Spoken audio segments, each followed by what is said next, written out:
అందరికీ నమస్కారం. ఈ రాష్ట్రంలో గొడ్డలి పార్టీ చేస్తున్న అరాచకాల్ని, వాళ్ళు పెంచి పోషిస్తున్న అరాచక శక్తుల్ని, వాళ్ళు ఈ రాష్ట్రంలో కలిగిస్తున్న అలజడిని చూసి శాంతిని కాంక్షించే ప్రజలు, రాష్ట్ర అభివృద్ధిని కాంక్షించే ప్రజలందరూ కూడా ఏమైపోతుంది రాష్ట్రానికి, ఈ పార్టీని తరిమి కొట్టాలి అని చెప్పేసి ఆలోచించే పరిస్థితికి వచ్చారని చెప్పేసి మనం చేస్తాను.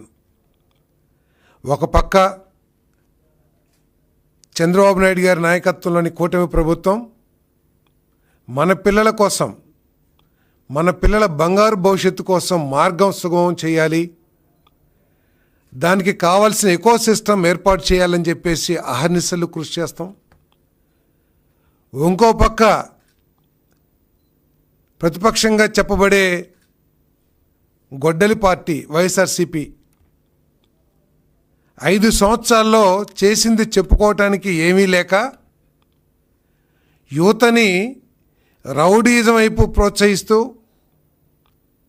యువతని రఫ్రఫా విధానానికి లోను చేస్తూ, గంజాయి బ్యాచ్ల్ని ఎంకరేజ్ చేస్తూ, ప్రోత్సహిస్తూ ఈ రాష్ట్రంలో ఒక అలజడి పరిస్థితిని సృష్టించడానికి, దాని ద్వారా లబ్ధి పొందడానికి ప్రయత్నం చేయటం సిగ్గు చేయటం చెప్పేసి ఈ సందర్భంగా తెలియజేస్తా ఉన్నాను.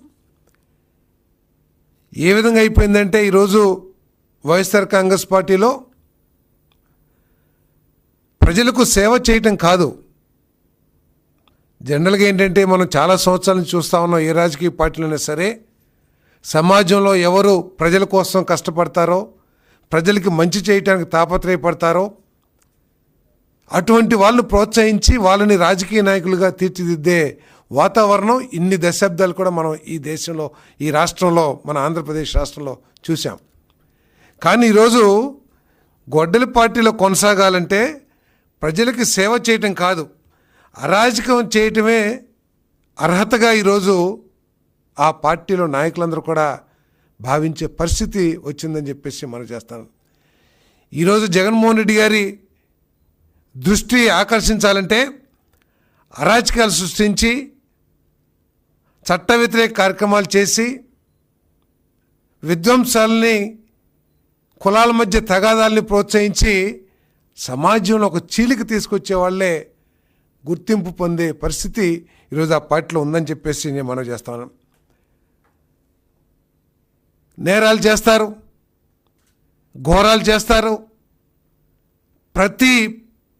ప్రతి మనిషి కూడా ఇది ఘోరం, నేరం అని భావించినా కూడా ఎక్స్ వేదికగా రాజకీయ కక్ష సాధింపు అని చెప్పేసి ఒక బురద జల్లేసి అధికార పార్టీ మీద రాజకీయ లబ్ధి పొందడానికి ప్రయత్నం చేస్తారు.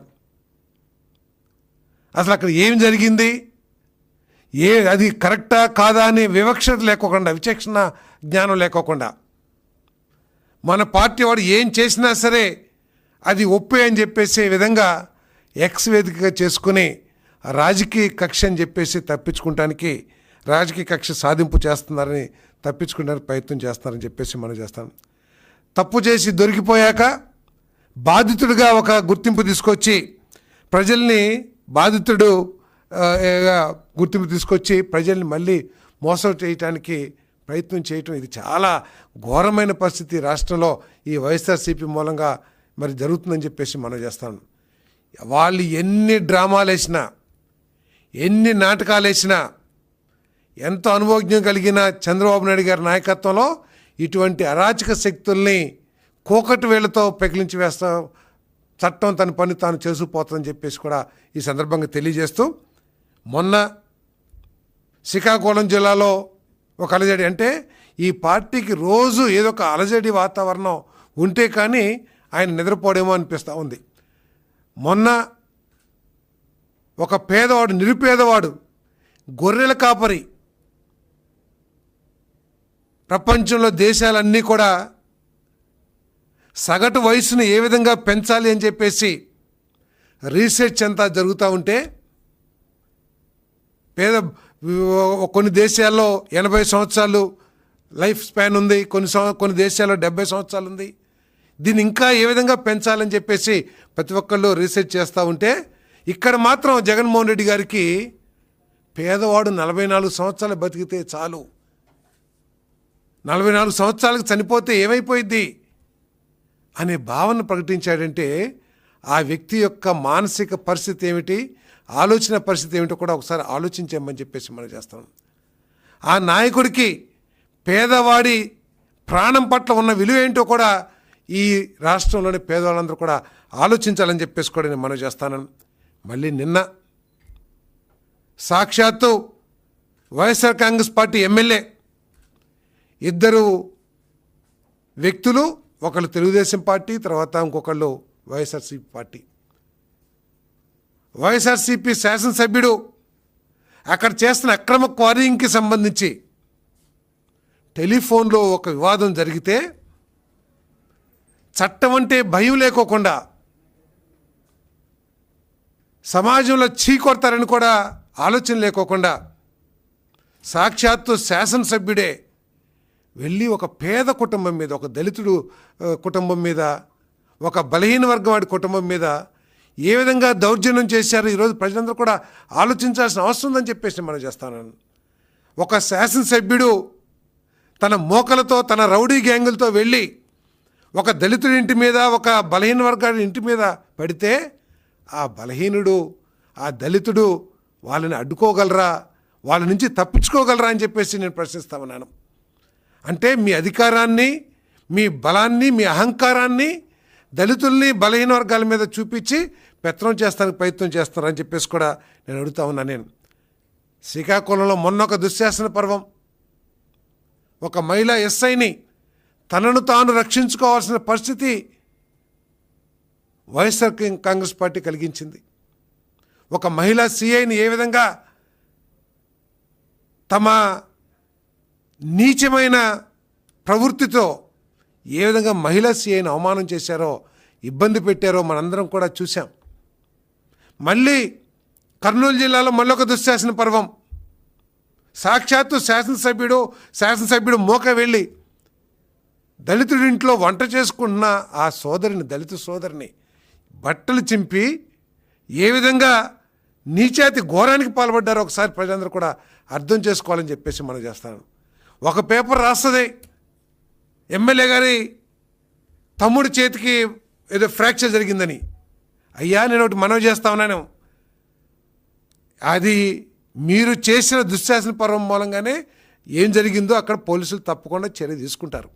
కానీ కనీసం దళిత మహిళ బట్టలు చింపి ఒక మహిళని ప్రజలందరి మధ్యలో, ఆ రౌడీ ముఖం మధ్యలో అవమానించిన దానికి నీకు ఎటువంటి బాధ, పశ్చాత్తాపం లేకపోతాం నీ దిగజారుడు రాజకీయానికి మన తార్కాణం అని చెప్పేసి కూడా నేను ఈ సందర్భంగా తెలియజేస్తా ఉన్నాను. కనీసం రాజకీయ కక్ష సాధింపు అని చెప్పేసి ఎక్స్ వేదికలో పెడుతున్నారు, కానీ ఒక దళిత స్త్రీ మీద దౌర్జన్యం చేయటం ఏంటయ్యా? ఒక బలహీన వర్గం వాడి ఇంటి మీదకి వెళ్ళి కారు ధ్వంసం చేసి అతని రక్తం వచ్చేటట్లు కొడతాం ఏంటయ్యా? ఏదైనా ఉంటే, మిమ్మల్ని ఏదైనా ఉంటే చట్టపరంగా పోలీస్ స్టేషన్కి వెళ్ళో, లేదా ఉన్నతాధికారులకి కంప్లైంట్ చేసో, లేదా ప్రభుత్వం దృష్టికి తీసుకెళ్ళో వాళ్ళ మీద చర్య తీసుకోమని చెప్పాలి. కానీ మీరు ఆ విధంగా దళిత స్త్రీని బట్టలు చింపే కార్యక్రమం ఏంటి అని చెప్పేసి ఈ రోజే అసలు కనీసం అడిగావా జగన్మోహన్ రెడ్డి గారు అని చెప్పేసి నేను ప్రశ్నిస్తా ఉన్నాను. ఒక బలహీన వర్గాన్ని రక్తం వచ్చేటట్టు కొరత ఏంటని చెప్పేసి కనీసం అడిగావని చెప్పేసి మనం చేస్తాం. మీ నాయకులందరూ దళితుల మహిళని వివస్త్రణ చేసి అవమానం చేసినా కూడా, ఘోరమైన అవమానం చేసినా కూడా, ఒక బలహీన వర్గాన్ని నాయకుడిని రక్తం వచ్చేటట్టు తలకాయలు పాల్గొట్టినా కూడా క్యూ కడుతున్నారు. ఎమ్మెల్యేలు, నాయకులు అందరూ కూడా ఆ ఎమ్మెల్యే గారికి ఏదో దౌర్జన్యం, అన్యాయం జరిగిపోయిందని చెప్పేసి, ఇది సబబా అని చెప్పేసి ప్రజలందరూ కూడా ఆలోచించాల్సిన అవసరం ఉందని చెప్పేసి మనం చేస్తాను. నేను మరొక శాసనసభ్యుడు నియోజకవర్గంలో ప్రశాంత వాతావరణం తీసుకురావడానికి, వర్గాల మధ్య గొడవ లేకోకుండా అందరూ కలిసిమెలిసి ఉండే విధంగా వాతావరణాన్ని ప్రోత్సహించాల్సిన వ్యక్తి ఒక దుశ్శాసనుడిలా వెళ్ళి ఒక మహిళని బట్టలు చించే పరిస్థితిని తీసుకొచ్చాడంటే, ఒక బలహీన వర్గం తలకాయ పలగొట్టే పరిస్థితి తీసుకొచ్చాడంటే ఏంటి అని చెప్పేసి సమాజం అంతా కూడా ఆలోచించాలని చెప్పేసి కూడా నేను మనవి చేస్తాను. మరి ఇదంతా కూడా ఒక పక్కన పెడితే ఆ పార్టీ నాయకుడు కనీసం స్పందించకపోవటం అనేది దౌర్భాగ్యం అని చెప్పేసి కూడా ఈ సందర్భంగా తెలియజేస్తాను. ఒక మహిళని వివస్త్రం చేస్తే దాని గురించి ఆడకూతురు దుస్తులు చింపేంతటి ఘోరమైన కార్యక్రమం చేస్తే దాన్ని ప్రశ్నించుకోకుండా మరి ఇంకా అతనికి ఏదో బాధితుడిగా ఎమ్మెల్యేని చూపిస్తున్నాడంటే మరి జగన్మోహన్ రెడ్డి గారి యొక్క వ్యక్తిత్వము ఎటువంటి సమాజాన్ని తయారు చేయాలనుకుంటున్నాడు కూడా ఒకసారి ఆలోచించేయమని చెప్పేసి మనం చేస్తాను. అంతేకాదు ఈ గొడ్డల పార్టీ నైజం ఏంటో కూడా ఒకసారి అందరూ కూడా ఆలోచించాలి.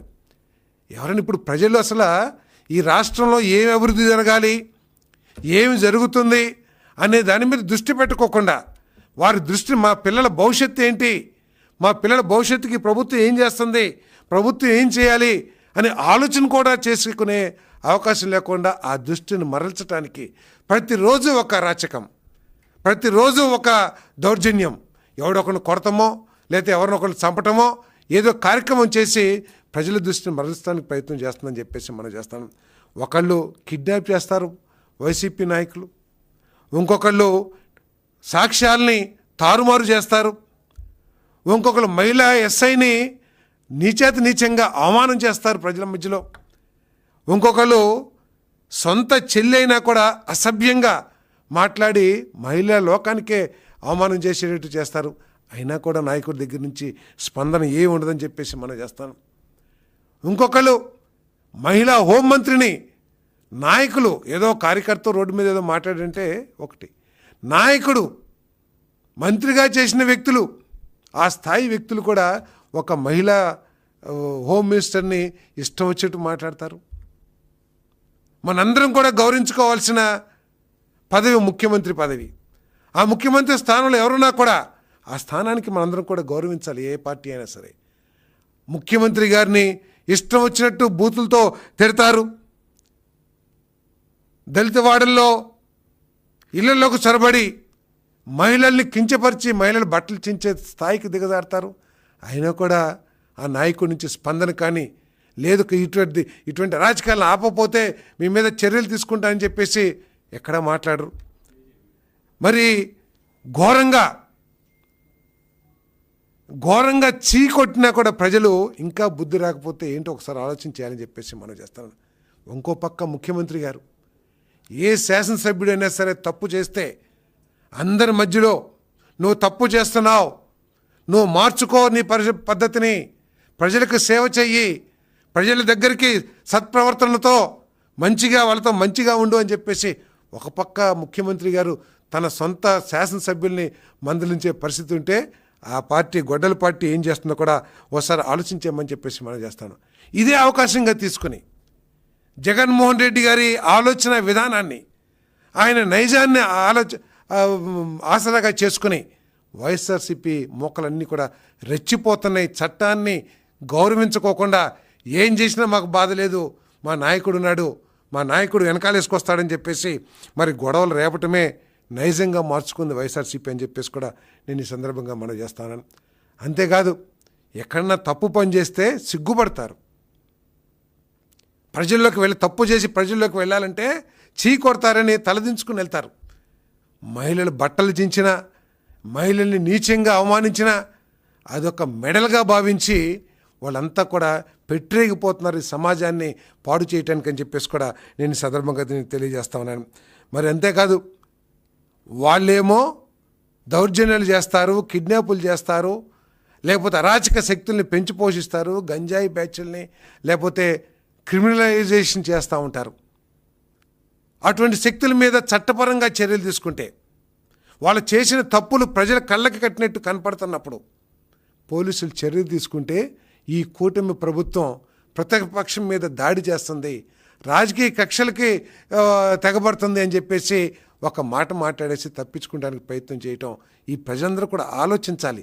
ఈ ఆంధ్రప్రదేశ్ అభివృద్ధిని కాంక్షించే ప్రతి ఒక్కళ్ళు కూడా ఈ పరిస్థితుల పట్ల అందరూ కూడా ఆలోచించాలని చెప్పేసి మనం చేస్తాను. మనం చూసాం గత 5 సంవత్సరాల్లో నా ఎస్సీ, నా బీసీ, నా ఎస్టీ అని చెప్పేసి పెడబొబ్బలు పెట్టిన జగన్మోహన్ రెడ్డి గారు, నేను అడుగుతూ ఉన్నాను, ఒక దళిత మహిళకి అవమానం జరిగితే బట్టలు చించి అవమానం చేస్తే మీ శాసనసభ్యుని కనీసం మందలించుకోకుండా మరి ఎందుకు నువ్వు మౌనం వహిస్తున్నావని చెప్పేసి అడుగుతా ఉన్నాను. క్షేత్రస్థాయిలో మీ నాయకులందరూ కూడా దళితుల మీద బలహీన వర్గాల మీద దాడి చేస్తే ఎందుకు వారికి అండగా నిలబడుతున్నావని చెప్పేసి మనం చేస్తాను. 5 సంవత్సరాల్లో నువ్వు ఏదైతే చేశావో, నా ఎస్సీ, నా ఎస్టీ, నా బీసీ అన్న నువ్వు ముఖ్యమంత్రిగా ఉండగా, మీరు ముఖ్యమంత్రిగా ఉండగా ఒక దళిత స్త్రీని వివస్త్రణ చేసి కడుపులో తన్నిన ఘటనకి మీరు ఏమీ చర్య తీసుకోపోగా మీ నాయకులకి అదే బలంగా మారింది. ఆ అరాచక మనస్తత్వాన్ని ఈరోజు అధికారం కోల్పోయిన ప్రజలు చీకొట్టినా కూడా అదే మనస్తత్వంతో గ్రామాల్లో రాజకీయం చేస్తారని చెప్పేసి మనం చేస్తా ఉన్నాను నేను. మరి మీరు వెనక వేసుకురావటం మూలంగానే మీరు ఈ 2 సంవత్సరాల్లో చేసిన ఘనకార్యాలు ఏంటంటే ప్రజల కోసం మీరేం పోరాడలా, లేదా ఈ రాష్ట్రంలో జరుగుతున్న అభివృద్ధికి మీరేమి తోడ్పడలా, లేదా ఈ రాష్ట్రాన్ని అభివృద్ధి చేయడానికి మీ ఎంపీల ద్వారా కానీ మీ నాయకుల ద్వారా కానీ కేంద్ర ప్రభుత్వం మీదో లేతే ప్రజా పోరాటాల ద్వారానో ప్రయత్నం చేయాలా. మీరు చేసిందల్లా అరాచకాలు సృష్టిస్తానికి, ఈ దౌర్జన్యకండ సమాజాన్ని చీల్చివేయడానికి కులం పేరు మీద మతం పేరు మీద ప్రయత్నం చేశారు తప్పితే వేరే చేయలేదని చెప్పేసి కూడా నేను ఈ సందర్భంగా నేను మనవి చేస్తాను. మరి మీరు మీ సహకారం మూలంగానే వీళ్ళంతా కూడా ఆ విధంగా చేస్తున్నారని చెప్పేసి కూడా నేను మనవి చేస్తా ఉన్నాను. మరి ఇటువంటి రాజ్యాంగ వ్యతిరేక శక్తుల్ని, చట్ట వ్యతిరేక శక్తుల్ని ఎంత గొప్పవారైనా సరే, ఎంత పెద్దవారైనా సరే, తన పార్టీ వారైనా సరే, ముఖ్యమంత్రి చంద్రబాబు నాయుడు గారు, కూటమి పార్టీ నాయకులు పవన్ కళ్యాణ్ గారు కానీ మోడీ గారు కానీ ఎట్టి పరిస్థితుల్లో సహించరు. అటువంటి వాళ్ళు ఏ స్థాయిలో ఉన్నా సరే వాళ్ళ మీద చట్టపరంగా చర్యలు తీసుకుంటారని చెప్పేసి నేను ఈ సందర్భంగా నేను మనవి చేస్తా ఉన్నాను. మీరు మందలించాల్సిన మీరు మళ్ళీ ఏదో యాత్రలు చేసి వాళ్ళని సపోర్ట్ చేస్తున్నట్టు మాట్లాడితే ఎటువంటి పరిస్థితులు మరి ఈ రాష్ట్రంలో కలిగితే కూడా ఒకసారి ఆలోచించాలని చెప్పేసి మనం చేస్తాను. ప్రజలందరూ కూడా ఒక్కసారి చూడండి ఏ విధంగా మహిళని అవమానం చేశారో, ఏ విధంగా ఒక బలహీన వర్గ నాయకుడు అతన్ని హత్యా ప్రయత్నం చేశారో కూడా ఒకసారి మీరందరూ కూడా వీక్షించాల్సిందిగా కోరుతా ఉన్నాను.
మీరందరూ కూడా చూశారు ఏ విధంగా శాసనసభ్యుడు, అతని కుమారుడు, అతని సోదరుడు వెళ్ళి ఏ విధంగా దౌర్జన్యం చేశారో ఆ మూకల్ని ఒక సామాన్య దళిత కుటుంబం ఎదుర్కోగలదా అని చెప్పేసి నేను ఈ సమాజాన్ని అడుగుతా ఉన్నా. నేను ఆ రౌడీ మూకల్ని, పెద్ద పెద్ద బర్సిల్ లాంటి కర్రల్ని, మారణాయుధాలను తీసుకుని వెళ్ళి ఒక ఇంటి మీద పడితే వాళ్ళని అడ్డుకోగలిగిన శక్తి ఒక బలహీన వర్గ కుటుంబానికి ఉంటుందా అని చెప్పేసి నేను ప్రశ్నిస్తా ఉన్నాను. నేను ఇంట్లోకి వెళ్ళి నీకు అధికారం ఉంది కదా అని ఖండకావరంతో వెళ్ళి వాళ్ళ ఆస్తులను ధ్వంసం చేస్తాం, ఇంట్లో వస్తువులు ధ్వంసం చేస్తాం, ఆయన కష్టపడి కొనుక్కున్న వాహనాలు ధ్వంసం చేస్తాం, పైగా మహిళ బట్టల్ని చీస్తాం. ఇంతకంటే దిగజారిన పరిస్థితులు ఎప్పుడైనా చూస్తామని చెప్పేసి అడుగుతా ఉన్నాను. ఇటువంటి అరాజక పరిస్థితులు కూడా చూస్తూ జగన్మోహన్ రెడ్డి గారు ఏ విధంగా ఇది రాజకీయ కక్ష సాధింపు అని అంటారో నేను ప్రశ్నిస్తా ఉన్నాను. ఒక దళిత మహిళ తనకు జరిగిన అవమానాన్ని మరి పోలీస్ కేసులో ఎస్సీ ఎస్టీ అట్రాసిటీ కేసు పెడితే, ఒక బలహీన వర్గ వ్యక్తి తన మీద దాడి చేసి రక్తం వచ్చేట్టు తలకాయ పాలు కొడితే అంటే కేసు పెడితే అది రాజకీయ కక్ష సాధింపా అని చెప్పేసి నేను ప్రశ్నిస్తా ఉన్నాను. అంటే మీరు కొట్టినా, మీరు దౌర్జన్యం చేసినా, దళితుల్ని అవమానం చేసినా, బట్టలు చించినా కేసు పెట్టకూడదు, మౌనంగా బాధ భరించాల్సని మీరు భావిస్తున్నారా అని చెప్పేసి కూడా నేను జగన్మోహన్ రెడ్డి గారిని ప్రశ్నిస్తా ఉన్నాను.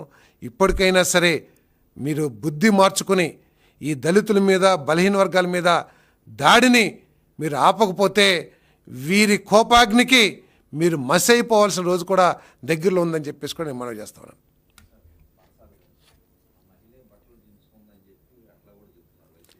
వాళ్ళు ఏదైనా చెప్పగలరు. నీచానికి దిగజారి మనస్తత్వం ఉన్నవాళ్ళు ఏదైనా అబద్ధాలు చెప్పగలరు. ఒక మహిళ, మీరు ఆలోచన చేయండి, ఒక మహిళ అంతమంది ప్రజల మధ్యలో ఒక గౌరవప్రదమైన ఒక దళిత స్త్రీ బట్టలు చించుకుందంటే ఇంకెంతకి తప్పు చేస్తే, తప్పు ఎవరైనా చేయొచ్చు, తప్పుకి పశ్చాత్తాపపడాలి. అంతేగాని ఎదుటివారిని ఇంకా ఆల్రెడీ అవమానం చేశారు బట్టలు చించి, ఇంకా ఆమె చించుకుందని చెప్పేసి ఆమెను ఇంకా మానసిక క్షోభకు గురి చేస్తే ఇంకా ఏమనాలి ఆ పార్టీ నైజం ఏంటి? అందుకనే దీన్ని గొడ్డల పార్టీ అన్నారని చెప్పేసి కూడా నేను సందర్భంగా తెలియజేస్తున్నాను. ఏ మహిళ కూడా ఆ విధంగా చేసుకోదు.